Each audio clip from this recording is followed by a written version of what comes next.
మరి జగన్మోహన్ రెడ్డి గారు అప్పులు చేసి ఎవరికి ఇచ్చారు? ఆయన దాచుకున్నారా? దేశానికి పెట్టిండు ఆయన.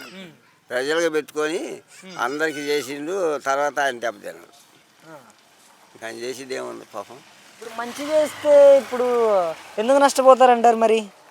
అదేదో లండన్ పోయినాక ఏదో జరిగింది అన్నారు. అవి ఓట్లు మార్చారు, పెట్లు మార్చారు అని అనుకుంటారు లోకం. అది అంతే. అంటే నిజంగానే అలానే జరిగిందా? ఇప్పుడు ఈయన చంద్రబాబు నాయుడు గారు గెలవడానికి కారణం అదేనంటారా, లేదా ప్రజల్లో మార్పు వచ్చిందంటారా? ప్రజల్లో మార్పు ఏమి రాలా, అదే ఏదో జరిగింది కిమ్మకట్టు. అంటే జగన్మోహన్ రెడ్డి గారు నిజంగానే ఓడిపోయి ఉంటారంటారా? ఓడిపోకపోతే ప్రభుత్వం ఎందుకు రాదు? ఓడిపోయిందిలే ఆయన. దీనిలో వాడలేదు కానీ ఎలక్షన్లో ఓట్లలో తేడా వచ్చింది. ఓట్లలో తేడా వచ్చింది అంతే. ప్రజలైతే ఎవరి వైపు ఉన్నారంటారు? మీకు తెలిసినంత వరకు కూడా ప్రజలు జగన్ వైపు ఉన్నారంటారా? మీకు తెలిసి జగన్ కల్లే ఉంటారు. జగన్ కెళ్ళే ఉంటారు. ఎక్కువ ఆయన లేకపోయినా ఆయన